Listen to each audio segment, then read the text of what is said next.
எனக்கு அன்பான நியோமேக்ஸ் மூத்த குடிமக்கள் மற்றும் இளைய குடிமக்கள் முதலீட்டாளர்கள் நலச்சங்கங்களின் உறுப்பினர்களே, நமது 15 சங்கங்களை உள்ளடக்கிய ஜேக் கூட்டமைப்பின் அங்கத்தினர்களே மற்றும் நியோமேக்ஸ் நிறுவனத்தில் முதலீடு செய்துவிட்டு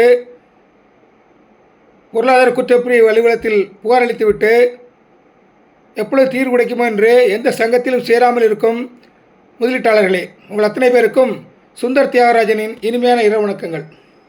நண்பர்களே, நேற்று 29/1/2026 அன்று நீதியரசர் இறைத்தூதர், நமக்கெல்லாம் இறைத்தூதர் பரத சக்கரவர்த்தி ஐயா அவர்கள் ஒரு வரைவு, அதாவது டிராஃப்ட் வெளியிட்டுள்ளார்கள்.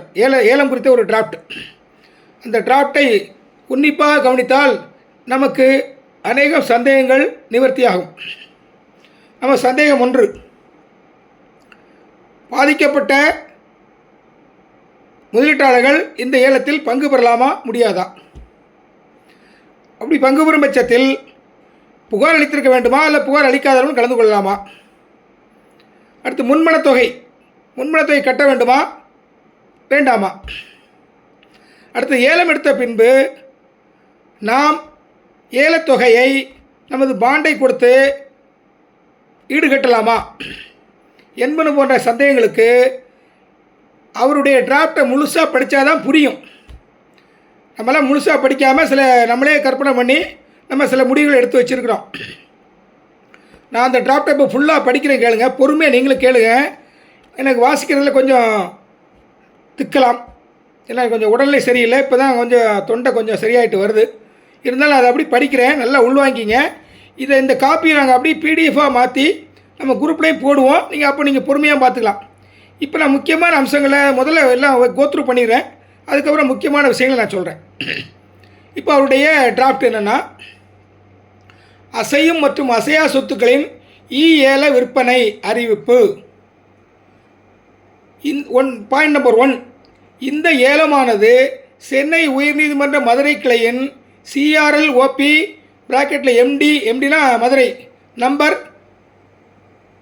15498, அதாவது 15498 ஆஃப் 2024 வழக்கு என்னது போன்ற கூட்டு வழக்குகள் வழிகாட்டுதலின்படி நடத்தப்படுகிறது. பாயிண்ட் நம்பர் 2, இந்த ஏல அறிவிப்பு தமிழ்நாடு முதலீட்டாளர்கள் நல பாதுகாப்பு நிதி நிறுவனங்களில் சட்டம், அதாவது டான்பிட் ஆக்ட் 1999 டான்பிட் ஆக்டின் கீழ் அதிகாரியால் காம்பிட்டன்ட் அத்தாரிட்டி வெளியிடப்பட்டுள்ளது. மூணாவது பாயிண்ட், ஜாமீன் ரத்து தொடர்பான விசாரணையின் போது நியோமேக்ஸ் குழும நிறுவனங்கள் மற்றும் இதர குற்றவாளிகளுக்கு சொந்தமான சொத்துக்கள் பட்டியலிடப்பட்டு நீதிமன்ற உத்தரவின்படி அங்கீகரிக்கப்பட்ட மதிப்பீட்டாளர்களால் மதிப்பிடப்பட்டுள்ளன. இதன் விவரங்கள் பொருளாதார குற்றப்பிரிவு இணையதளமான www.tenewo.tn.gov.in பதிவேற்றப்பட்டுள்ளன. அந்த வெப்சைட்டில் நம்ம போய் பார்த்துக்கலாம் என்னென்ன சொத்துக்களை பட்டியலிட்டுறாங்கன்னு சொல்லிட்டு. பாயிண்ட் நம்பர் 4, அடுத்த கட்ட விசாரணைகளின் போது சொத்துக்களை பொது ஏலத்தில் விற்க குற்றவாளிகள் சம்மதம் தெரிவித்தனர். ஏற்கனவே தங்கம், வெள்ளி, ஆபரணங்கள் மற்றும் மோட்டார் வாகனங்கள் போன்ற அசையும் சொத்துக்கள் விற்கப்பட்டுள்ளன. பாயிண்ட் நம்பர் 5, அட்டவணை 1 மற்றும் 2 குறிப்பிடப்பட்டுள்ள அசையா சொத்துக்களை விற்க சம்மதம் வழங்கப்பட்டதைத் தொடர்ந்து அவை தற்போது பொது ஏலத்தில் விற்பனை செய்யப்படுகின்றன. பாயிண்ட் நம்பர் 6, அறிவிப்பில் குறிப்பிடப்பட்டுள்ள தனித்தனி மனைகள் அல்லது அனைத்து சொத்துக்களுக்கும் ஏலதாரர்கள் விண்ணப்பிக்கலாம். அதாவது சிங்கிள் ஒரு பிளாட்டுக்கும் விண்ணப்பம் பண்ணலாம். மொத்த அந்த ப்ராஜெக்ட் ஃபுல்லாக உள்ள மொத்த பிளாட்டுகளுக்கும் ஏலம் கூறலாம். அடுத்து பாயிண்ட் நம்பர் 7, குறைந்தபட்ச ஏல விலை அங்கீகரிக்கப்பட்ட மதிப்பீட்டாளர்கள் மதிப்பீட்டுடன் 25% கூடுதல் தொகை சேர்க்கப்பட்டு நிர்ணயிக்கப்பட்டுள்ளது. அதாவது அடிப்படை விலை மினிமம் ப்ரைஸ் எவ்வளோ எதுலேருந்து தொடங்கும்னாக்கா, மதிப்பீட்டாளர் மதிப்பீடு போட்டாங்க இல்லையா, அந்த மதிப்பீட்டு குழுவின் மதிப்பு ப்ளஸ் 25% எக்ஸ்ட்ரா வச்சு அதான் அடிப்படை விலையை நிர்ணயம் பண்ணுறாங்க. சொத்து விவரங்கள் மற்றும் மூலப்பத்திரங்கள், இந்த பேரண்ட் டாக்குமெண்ட், டைட்டில் டீட்ஸ் சொல்லுவாங்க இல்லையா, அந்த டாக்குமெண்ட் எல்லாவற்றையும் 3 இணையதளம் வாயிலாக நீங்கள் போய் பார்த்துக்கலாம். நம்ம ஏற்கனவே நம்ம குரூப்பில் போட்டிருக்கிறோம். அது என்னென்ன இணையதளங்கள்னா www.tenewo.tn gov.in அது ஒரு வெப்சைட்டு. அடுத்த வெப்சைட்டு www.neomaxproperties.com. அடுத்து மூன்றாவது www.mstarera.org. இந்த 3 வெப்சைட்டில் போய் நம்ம சொத்துக்கள் விவரங்களை பார்த்துக்கலாம். அடுத்து 8வது பாயிண்ட், ஏலதாரர்கள் மின் ஏல இணையதளம் வழியாக அதிகபட்ச விலைக்கு ஏலம் கேட்க வேண்டும். ஏலம் கோரும்போது குறைந்தபட்ச விலையில் 10% தொகையை வைப்புத் தொகையாக செலுத்த வேண்டும். ஏலம் கேட்குறதுக்கு முன்னால் ஏலம் கோரும்போது குறைந்தபட்ச அடிப்படை விலை நினைச்சிருக்காங்க இல்லையா, அந்த விலையில் 10% தொகையை வந்து நீங்கள் வைப்பு தொகையை கட்டணும். ஒரு பிளாட் எடுக்க போகிறாங்கன்னா அந்த பிளாட்டினுடைய விலை வந்து 10 லட்சம் அப்படின்னாக்கா 1 லட்சத்தை வந்து நீங்கள் முன்பணமாக கட்டியாக வேண்டும். 10% கட்டியாகணும் அப்படிங்கிற மாதிரி இஎம்டி, அதாவது ஏர்னஸ்ட் மணி டெபாசிட் சொல்லுவாங்க, அதை கட்டியே ஆகணும்னு சொல்லியிருக்காங்க. எல்லாருமே நாம் உட்பட கட்டணும். அதுக்கு நமக்கு விதிவிலக்கு தர்றாங்க, அது பின்னாடி வருது பாருங்கள். அடுத்து 9வது, வைப்புத் தொகையை இணையதளத்தின் விதிமுறைப்படி செலுத்த வேண்டும். அந்த ஏர்னஸ்ட் மணி இருக்குல்ல, இஎம்டி, அந்த வைப்புத் தொகையை வந்து நம்ம வந்து இணையதளத்தின் விதிமுறைப்படி தான் கட்டணும். அதாவது பேங்க் ட்ரான்சாக்ஷன் பண்ண சொல்லுவாங்க, பியூர் ஒயிட் பண்ணி தான் பண்ணணும் எல்லாமே. பொருளாதார குற்றப்பிரிவில் புகாரளித்து வைப்புத் தொகை பெறாத முதலீட்டாளர்கள் பாதிக்கப்பட்டவர்கள் தாங்கள் முதலீடு செய்த அசல் தொகைக்கு சமமான அல்லது அதற்கும் குறைவான மதிப்புடைய மனைகளுக்கு ஏலம் கேட்டால் அவர்கள் ஆரம்ப வைப்புத் தொகை செலுத்த தேவையில்லை.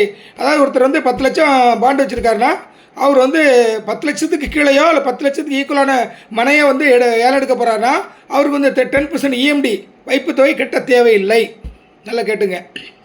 அடுத்து 10வது பாயிண்ட், ஒரு முதலீட்டாளர் ஏலம் கேட்கும் வைப்புத் தொகை அவர் முதலீடு செய்த தொகையை விட அதிகமாக இருந்தால் அந்த கூடுதல் தொகையை மட்டும் இஎம்டியாக செலுத்தினால் போதுமானது. இப்போ நான் 10 லட்சம் வச்சுருக்கேன்னாக்கா, நான் வந்து ஒரு 20 லட்சத்துக்கு உள்ள பிளாட்டை வாங்கணும்னு நினைக்கிறேன்னாக்கா, அப்போ எவ்வளவு 2 லட்சம் கட்டணும் இல்லையா? 1 லட்சத்துக்கு இணையான 10 லட்சம் பாண்டு வச்சுருக்கேன். அதனால் வந்து அந்த வைப்புத் தொகை 20 லட்சம் போடுறதுனால 2 லட்சம் கட்டணும் இல்லையா வைப்புத் தொகை, முன்பண தொகை. அந்த தொகையில் வந்து 1 லட்சத்தை கழிச்சிக்கிட்டு அதிகமாக இருக்க பணம் 1 லட்சத்தை வந்து நம்ம கட்டணும், கட்டி ஆகணும், பணமாக கட்டி ஆகணும். அடுத்தது 11, அதிகபட்ச ஏலத்தொகை கோருபவருக்கு அதிகாரி மற்றும் நீதிமன்றத்தின் இறுதி ஒப்புதலுக்கு உட்பட்டு ஏலம் உறுதி செய்யப்படும். நிர்ணயிக்கப்பட்ட மதிப்பீட்டு விலையை விட குறைவான ஏலங்கள் நிராகரிக்கப்படும். ஏலம் கேட்கும்போது யார் ஹையஸ்ட் அமௌண்ட் பிட் பண்ணுறாங்களோ அவங்களுக்கு தான் அது வந்து சக்ஸஸாக முடியும், ஏலத்தில் கொடுப்பாங்க. ஏலத்தில் வெற்றி பெற்றவர் 3ஆம் நபர் அல்லது முதலீட்டாளர் யாராக இருந்தாலும் நிர்ணயிக்கப்பட்ட காலத்திற்குள் மீதமுள்ள தொகையை வங்கிக் கணக்கில் செலுத்த தவறினால் அவர் செலுத்திய இஎம்டி தொகை பறிமுதல் செய்யப்படும். முதலீட்டாளராக இருந்தால் அந்த தொகை அவரது முதலீட்டில் இருந்து கழிக்கப்பட்டு பின்னர் கணக்கிடப்படும். நல்லா கவனிச்சிங்க. நம்மலாம் வந்து வேற மாதிரி நினச்சிட்டு இருந்தோம். இப்போ இந்த ஏலத்தில் வந்து நம்ம கலந்துக்கிட்ட வைப்பு தொகை வந்து நம்ம கம்மியாக பிட் பண்ணிட்டோம், நமக்கு ஏலத்தில் தோற்று போயிட்டோம் அப்படின்னாக்கா நமக்கு அந்த இஎம்டி தொகை நம்ம அதிகபட்சமாக அமௌண்ட்டு கட்டியிருப்போம் இல்லையா, அது தரமாட்டாங்க. ஒருவேளை நம்ம இஎம்டி கட்டாமல் இருந்தோம்னா அதையும் பாண்டில் வந்து குறைச்சிக்குவாங்க, பின்னாடி செட்டில்மெண்ட் பண்ணும்போது குறைச்சிக்குவான்னு இருக்காங்க. அடுத்து 13வது பாயிண்ட், ஏலத்திற்கு இணையதளம் 15/2/2026 முதல் 28/2/2022 வரை திறந்திருக்கும். ஏலமிடுறதுக்கு சாஃப்ட்வேர் இருக்கு இல்லையா, அந்த சாஃப்ட்வேர் வந்து இணையதளம் வந்து 15/2 அதாவது அடுத்த மாதம் 15ஆம் அடுத்த மாதம் 28ஆம் வரைக்கும் ஓப்பனில் இருக்கும். சொத்துக்களின் இருப்பிடத்தை அடையாளம் காண 11/2 17/2 வரைக்கும் அந்தந்த இடங்களில் வழிகாட்டுதல் வழங்கப்படும். நீங்கள் வெப்சைட்லேயும் பார்த்துக்கலாம், நீங்கள் இப்போ நேரில் போய் கூட பார்க்கலாம். அடுத்த பாயிண்ட், ஏலம் எடுப்பவர்கள் சம்பந்தப்பட்ட சொத்துக்களை மேற்கண்ட நாட்களில் காலை 10 மணி முதல் மாலை 5 மணி வரை நேரில் சென்று பார்வையிடலாம். அந்தந்த சைட்டில் நம்ம நிறுவனத்தார் இருப்பாங்க, காவல் அதிகாரிகளும் காவல்துறையினரும் இருக்கலாம். அவர் இருக்கணும்னு சொல்லியிருக்காரு, இருக்கலாம். அப்படி 2 பேர் இருந்தாங்கன்னா அவங்க அந்த சொத்துக்களை வந்து அந்த சைட்டை வந்து உங்களுக்கு காமிப்பாங்க. நிச்சயமாக நிறுவனத்தார் இருப்பாங்க, அவங்க காமிக்கிறதுக்கு அவங்க இருப்பாங்க. அடுத்து, சொத்து ஆவணங்கள் மற்றும் உரிமம் தொடர்பான சந்தேகங்களுக்கு 11/2 முதல் 23/2 வரை மதுரை பொருளாதார குற்றப்பிரிவு விசாரணை அதிகாரி அலுவலகத்தில் உதவி கோரலாம். சொத்து ஆவணங்களுக்கு குறித்து மற்றும் ஏதாவது உரிமை ஏதாவது சந்தேகங்கள் இருந்தனாக்கா எந்த சந்தேகம் இருந்தாலும் ஈஓடபிள்யூவில் போய் 11ஆம் தேதியிலேருந்து 11/2 23/2 வரைக்கும் கேட்டுக்கலாம். அடுத்த பாயிண்ட், 28/2/2026க்குள் பிறகு ஏலம் ஏற்கப்பட மாட்டாது. அதாவது 28ஆம் தேதியோட முடிஞ்சு போகும் ஏலம். சொன்னாங்களா 15ஆம் தேதியிலேருந்து ஓப்பனில் இருக்கும். 15 to 28 வரைக்கும் அடுத்த மாதம் ஏலத்துக்கு ஓப்பனில் இருக்கும் வெப்சைட்டு சாஃப்ட்வேரில் போய் நம்ம ஏலம் எடுத்துக்கலாம். ஏலம் ஆக்ஷன். அதுக்கு மேலே 28க்கு மேலே யாராவது ஏலம் கோரினா ஏற்கப்பட மாட்டாது. 28/2/2022 பிறகு ஏலங்கள் ஏற்கப்பட மாட்டாது. ஏல முடிவுகள் சரிபார்க்கப்பட்டு 5/3/2026 நீதிமன்றத்தில் சமர்ப்பிக்கப்படும். மார்ச் 5ஆம் தேதிக்குள்ள முடிவு பண்ணிடுவாங்க. யார் வெற்றி பெற்றார், யார் ஏலம் எடுத்திருக்கா, அதிகபட்சம் பிட் பண்ணிக்காங்கிறத லிஸ்ட்டை வந்து 5/3 வந்து நீதிமன்றத்தில் சமர்ப்பிக்கப்படும். ஏலத்தை ஏற்கலாமா வேண்டாமா என்பது குறித்து அதிகாரி தனது கருத்தை நீதிமன்றத்தில் தெரிவிப்பார். காம்பீட்டிங் அத்தாரிட்டி டிஆர்ஓ இருக்கா இல்லையா, தனியாக ஒருத்தரை போஸ்டிங் போடுறாங்க. அவர் வந்து இந்த ஏலத்தில் வந்து யார் எடுத்திருக்காங்க பார்த்துட்டு இது எந்தெந்த ஏலத்தை வந்து நம்ம பிட்டை வந்து நம்ம அங்கீகரிக்கலாங்கிறத அவர் வந்து நீதிமன்றத்தில் தெரிவிப்பார்.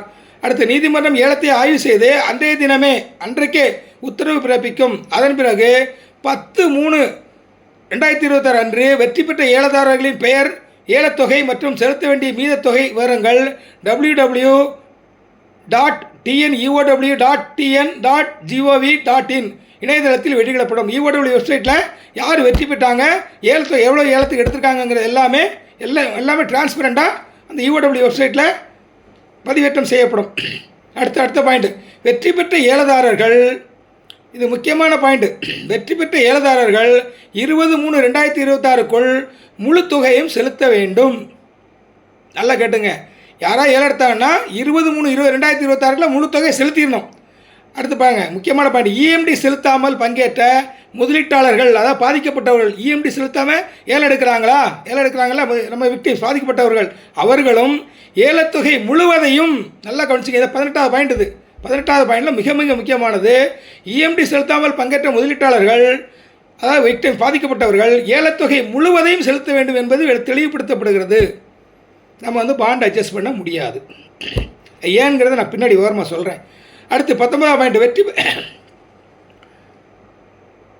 முழு தொகையும் செலுத்திய பிறகு விற்பனை சான்றிதழ், அதாவது சேல்ஸ் சர்டிஃபிகேட் தயாரிக்கப்பட்டு காம்பீட்டன்ட் அதிகாரி மற்றும் மதுரை டான்பிட் நீதிமன்ற சிறப்பு நீதிபதியால் கையொப்பமிடப்படும். உங்களுக்கு சர்டிஃபிகேட் கொடுப்பாங்க, இவர் ஏலம் எடுத்திருக்கிறாரு, இந்த பிளாட்டை விருதுநகர்லாம் இத்தனை நம்பர் 40 பிளாட் நம்பர் 40 இந்த நம்பரை எடுத்திருக்கிறாரு, 40 பிளாட்டை எடுத்திருக்காரு அப்படின்னு சொல்லிட்டு யார் காம்பீட்டன்ட் அத்தாரிட்டி டிஓ இருக்காங்களே அவரும் டான்பிட் கோர்ட்டுடைய நீதிபதி இருக்காங்களா அவங்களும் சைன் பண்ணி உங்களுக்கு அந்த சான்றிதழ் சர்டிஃபிகேட் கொடுப்பாங்க. இதுதான் நடைமுறைங்க. இதுதான் டான்பிட் ஆக்டின் படி இந்த வழக்கானது டான்பிட் கோர்ட்டில் நடக்க வேண்டியது.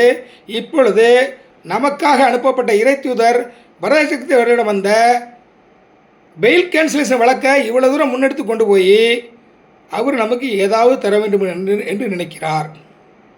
சரி, அடுத்து கடைசி முடிச்சுட்டு வரேன்.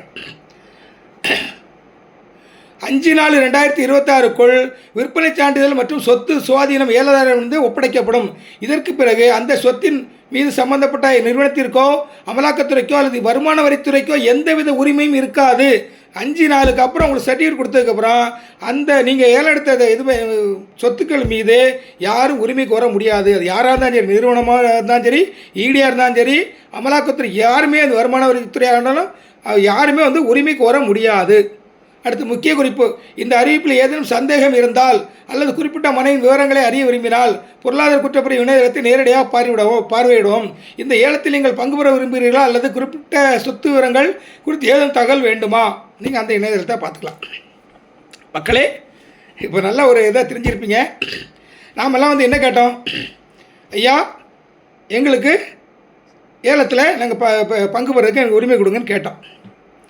ஆனால் நீதியரசர் ஏன் இப்படி சொல்லியிருக்கிறாரு? அப்போ நம்மளெல்லாம் அவர் புறந்தொழிட்டாரா? இல்லவே இல்லை. அவர் நீதியரசர் இறை தூதர் தான். அவர் மைண்டில் என்ன இருக்குன்னு நான் சொல்கிறேன். இது ஒரு தீர்க்க தரிசனம் எடுத்துங்க. நான் வந்து என்னுடைய சுய கருத்து தான் இது வந்து தனிப்பட்ட முறையில் என் மேலே வழக்கு தொடுத்துங்க, பரவாயில்ல. எனக்கு தெரிஞ்சு நீதியரசர் மனசில் என்ன இருக்குன்னாக்கா, அவர் விசாரித்த வழக்கு வந்து பெயில் கேன்சலேஷன் வழக்கு. ஆனால் அவர் கருணை உள்ளத்தோடு கம்பேஷனேட் கிரவுண்ட், கருணை அடிப்படையில் அந்த கிரவுண்டில் போயிட்டு எல்லா மக்கள் செத்துட்ருக்குறாங்க தெரியும் அவருக்கு, எல்லாம் மடிஞ்சிட்ருக்காங்க, செத்து போயிட்டுருக்காங்க, நிறையா பேர் பெட்ரிட்டன் ஆகிருக்காங்க. முத்துக்குடி மக்கள் ரிட்டையர்மெண்ட் பணத்தை ஃபுல்லாக போட்டுட்டு இப்போ தவிச்சிட்ருக்காங்க, வாழ்வாதாரத்தை இழந்து இருக்கிறார்கள் என்ற நிலைமை அவருக்கு நன்கு தெரிகிறது. அதன் காரணமாகத்தான் அவர் என்ன நினைத்திருக்கார் என்று நான் நினைக்கிறேன் என்று சொன்னால், முதல் தவணையாக பணமாக ஒரு 30%லேருந்து 30% முதல் 50% வரை. அதாவது ஒருத்தர் வந்து 10 லட்சம் முதலீடு பண்ணியிருந்தாருன்னா 50% எவ்வளவு? 5 லட்சம். அப்படின்னா 30% 3 லட்சம். இது அவர் பணமாக கொடுத்துணும்னு நினைக்கிறார். இது வந்து ஒரு இடைக்கால நிவாரணம் மாதிரி. எனக்கு தெரிஞ்சு நீதியரசர் அதுக்கு பிறகு என்ன செய்யலான்னு நினச்சிருப்பாருன்னு நான் நினைக்கிறேன்னா, என்னுடைய கருத்து அதாவது இப்போ வந்து கிளியர் கட்டாக இருக்கக்கூடிய சொத்துக்களை மட்டும், அதாவது வந்து பிளாட்டுகளை மனைப்பிரிவு டிடிசிபி அப்ரூவல் வாங்கப்பட்ட மனைப்பிரிவில் மட்டும்தான் ஏழை விட்டு நமக்கு 30%லேருந்து 50% கொடுக்கலான்னு வச்சுருக்கிறார். இப்போ ஆரம்பத்தில் ஒரு 19,000 பிளாட்டு, சுமார் 19,000 பிளாட் வந்தது. இப்போ அதில் கொஞ்சம் நிறுவனத்தார் கொஞ்சம் என்ன பண்ணியிருக்காங்க, அதில் வந்து கொஞ்சம் ஏக்கர் சேவை மாதிரி கொடுத்துருக்காங்க. ஜாயிண்ட் வெஞ்சரில் கொடுத்துருக்காங்க. ஜாயிண்ட் வெஞ்சரில் 30% அவங்களுக்கு வரும், நிறுவனத்துக்கு வரும். யார் முதலீடு பண்ணாங்களோ அவங்களுக்கு 30% போயிடும். ஸோ நிறுவனத்துக்கு 70% இருக்குது. அந்த மீதியுள்ள 11,310 பிளாட்டு போக 19,000 மைனஸ் 11,310 கழிச்சிங்கனாக்கா எவ்வளோ பிளாட்டு வருதோ அந்த பிளாட்டில் வந்து 70% அவங்களுக்கு சொந்தமானது. அந்த 70% திருப்பி இந்த ஏக்கர் ஜெய் வாங்கியிருக்காங்க இல்லையா, அவங்ககிட்ட பூரா வந்து நோ அப்ஜெக்ஷன் சர்டிஃபிகேட் வாங்கி கொடுத்தாங்கன்னா அதையும் ஏலத்துக்கு கொண்டு வந்துடுவாங்க. பூல் டியில் வந்து சில கொசுறு பிளாட்ஸ் இருக்குது, அதுலேயும் பிளாட்ஸ் இருக்குது, அப்ரூவ்ட் பிளாட்ஸ் இருக்குது, அதையும் சேர்த்து ஏலம் விடுவார். இது மொத்தத்தையும் ஏலம் விட்டுட்டு நீதியரசர் அவர்கள் நமக்கு, அதாவது சொல்லுவாங்க இல்லையா, யானை பசிக்கு சோளப்பொரி போட்ட மாதிரி சொல்லுவாங்க இல்லையா, நம்ம ரொம்ப நொந்து போயிருக்கிறோம். நம்மளுடைய நொந்து போன நிலைமையை பரிதவிப்பை பார்த்துட்டு நீதியரசர் அதாவது கருணை உள்ளத்தோடு ஏதாவது கொடுக்கணும்னு நினைக்கிறார். இதுதாங்க விஷயம். விஷயம் இதுதான். இதில் வந்து ஒரு சிலர் நம்ம என்ன நினச்சிட்டு இருக்கோன்னா, நம்மளும் ஏலம் எடுக்கலாமா அப்படின்னு நினைக்கிறோம். நம்ம மூத்த குடிமக்கள் சங்கத்தின் சார்பாக நாங்கள் என்ன நினைக்கலாம், என்ன ப்ரேயர் வைக்கலான்னா, நாங்கள் 2ஆம் தேதி கோர்ட்டுக்கு போகிறோம். நாங்கள் ஒரு ப்ரேயர் வைக்க போகிறோம். என்ன ப்ரேயர்னாக்கா, ஐயா எங்களையும் ஏலத்துக்கு எடுக்கிறதுக்கு நீங்கள் சம்மதிச்சிட்டீங்க, ரொம்ப சந்தோஷம். ஆனால் இஎம்டி கட்ட வேணாம்னு சொல்லியிருக்கீங்க, அதே நேரத்தில் ஏலத்தொகை முழுசாக கட்ட சொல்லியிருக்கீங்க. நம்மளும் பப்ளிக் மாதிரி தான் ஆகிட்டோம். நம்ம விக்டிம்ஸ் பாதிக்கப்பட்ட மாதிரி இல்லாமல் பப்ளிக் மாதிரி ஆகிட்டோம். நமக்கு ஒரே சலுகை, இஎம்டி முன்வைப்பு தொகை கட்ட வேண்டாம். முன்வைப்பு தொகை மிக மிக முக்கியம். ஏன்னா சில விசமிகள் என்ன பண்ணுவாங்க, வேணும்னே சாஃப்ட்வேரில் போய்ட்டு கிளிக் பண்ணிவிட்டு 10 பிளாட்டை போட்டுட்டு பாட்டு போயிடுவான், பணம் கட்டாமல் போயிடுவான். அதுக்கு கேஒய்சியும் கேட்டிருக்காரு. அந்த மாதிரி விசமிகளை லாக் பண்ணுறது கேஒய்சியும் கேட்டிருக்காரு. அதாவது ஆதார் கார்டு, பேங்க் எல்லாம், அக்கௌண்ட் நம்பர் எல்லாமே கேட்பாங்க. அதை தப்ப முடியாது, அந்த மாதிரி யாரும் செய்ய முடியாது. அதுக்காக தான் முன்பணம் கேட்குறது. நமக்கு அதிலேருந்து விதிவிலக்கு கொடுத்திருந்தாலும் ஏலத்தொகையை நாம் முழுமையாக கட்டியாக வேண்டும். ஏன்னா பணமாக தான் எல்லாத்துக்கும் டிஸ்ட்ரிபியூட் பண்ணலான்னு இருக்கிறார். நாம் அதில் ஒரு சின்ன ரிக்வெஸ்ட் வைக்க போகிறோம், ப்ரேயர் வைக்க போகிறோம். என்ன ப்ரேயர்னா, ஐயா நாங்கள் வந்து ஒரு ஏலத்தில் கலந்துக்கிறோம், ஒரு பிளாட் எடுக்கிறோம், என்கிட்ட 10 லட்சம் பாண்ட் இருக்குது, நான் 10 லட்சத்துக்கு எடுக்கிறேன், 10 லட்சத்துக்கு அந்த இதை பிட் பண்ணுறேன். ஒருவேளை நீங்கள் வந்து எல்லாத்துக்குமே 30% நான் கொடுக்க போகிறேன்னு முடிவு பண்ணிங்கன்னா, எனக்கு வர வேண்டிய எவ்வளவு? 3 லட்சம். மீதி 7 லட்சத்தை நான் கட்டிக்கிறேன். அந்த 3 லட்சத்துக்கு எனக்கு பாண்ட் அட்ஜஸ்ட்மெண்ட் பண்ண முடியுமான்னு கேட்க போகிறோம். ஏன்னா நீதிமன்றத்துக்கு சென்று இந்த பத்திரப்பதிவு கட்டணத்தை எங்களுக்கு ரத்து பண்ணுங்கன்னு கேட்டது நான் ஒருத்தன் தான். நான் தான் கேட்டேன். ஏன்னா அந்த வலி வேதனை எனக்கு இருக்குது. ஏன்னா நான் பியூர் முதலீட்டாக, நான் வந்து இந்த நிறுவனத்தில் ஒரு எஸ்ஹெச்ஓ டிஹெச்ஓ கிடையாது. அதே போல் இப்பொழுது உங்கள் சார்பாக யாராவது ஏலம் எடுக்கணும்னு நினச்சிட்டு இருக்கலாம், யாராவது எடுக்கணும்னு நினச்சிட்ருக்கீங்கன்னு எனக்கு தெரியாது. ஒருவேளை நீங்கள் எடுக்கணும்னு நினச்சிருந்தீங்கனாக்கா நான் இந்த சலுகையாவது கொடுங்கய்யான்னு கேட்கலான்னு இருக்கிறேன். அதனால தான் 2ஆம் தேதி கோர்ட்டுக்கு போகிறேன். நான் எப்போ கோர்ட்டுக்கு போனாலும் ஏதோ ஒரு எண்ணத்தோடு தான் போவேன். 27ஆம் தேதி நினச்சிட்டே போனேன், இந்த பதிவு கட்டண தொகையை பற்றி கேட்கலாம் போனால் அதை கிளியர் பண்ணிட்டார். அது உங்களுக்கு தெரியும், வேறு வழியில் கட்டி தான் ஆகணும். இதில் என்னென்ன தோழர்களே, நீதியரசர் ஐயா இறைத்துதர் ஐயா என்ன நினைக்கிறாருன்னா, பணமாக பெற்றால்தான் இதை அனைவருக்கும் பெர்சன்டேஜ் அடிப்பில் பிரித்து கொடுக்கப்படும். 50% வருது, இல்லை 30% வருது அப்படின்னாக்கா 30% தான் நமக்கு வருதுன்னு வச்சுங்களேன். கொடுக்க முடிய நிலைமை வந்தால் அனைவருக்குமே 30%. அவங்களுடைய முதலீட்டின் தொகை இருக்கு இல்லையா, அதனுடைய விகிதாச்சார அடிப்படையில் ஒருத்தர் 10 லட்சம் போட்டுருந்தாருன்னா 30% எவ்வளோ? 3 லட்சம் கொடுப்பார். ஒருத்தர் 1 கோடி போட்டிருந்தாருன்னா 30 லட்சம் கொடுப்பார். அவ்வளோதான், that's all. Simple arithmetic calculation தான். ஸோ அவருடைய நல்ல எண்ணம் அவருக்கு இருக்குது. அதன் பிறகு பேரன் லேண்ட்லாம் இருக்கு இல்லையா, அதை டான்பிட் கோர்ட்டில் போய்ட்டு நீங்கள் வாங்கிக்கிங்க, நீங்கள் அப்ரூவல் வாங்கிக்கலாம், எல்லாம் செஞ்சுக்கலாங்கிறது அது ட்ரையலுக்கு விடுவார்னு நினைக்கிறேன். இது ஆக்சுவலாக வந்து டான்பிட் கோர்ட்டில் நடக்க வேண்டியது. அப்படி நடந்திருந்தால் நிச்சயமாக 10-15 வருடங்கள் ஆகிருக்கும். ஏன்னா 554 கம்பெனி அப்படி தான் நடந்துகிட்ருக்கு. அதைத்தான் இஓடபிள்யூ சார்ந்த உயர் அதிகாரிகள் விரும்புகிறார்கள். ஆனால் நீதியரசர் கருணை உள்ளத்தோடு நம்மளுடைய கஷ்டங்களெல்லாம் பார்த்து கண்ணீர்களெல்லாம் பார்த்து அவர் நமக்கு நம்மேல் பரிதாபப்பட்டு இந்த முடிவை எடுத்திருக்கார் என்பது என்னுடைய கருத்து. நாம் அவரை மனதார வணங்கி வாழ்த்த வேண்டும். அவர் குடும்பத்தோடு நல்லா இருக்கணும். ஏன்னா இது அப்போயே டான்பிட் கோர்ட்டு கொடுத்துருந்தாங்கன்னா இந்த 30% 50% கூட நமக்கு வருவதற்கு பல வருடங்கள் ஆகியிருக்கும்.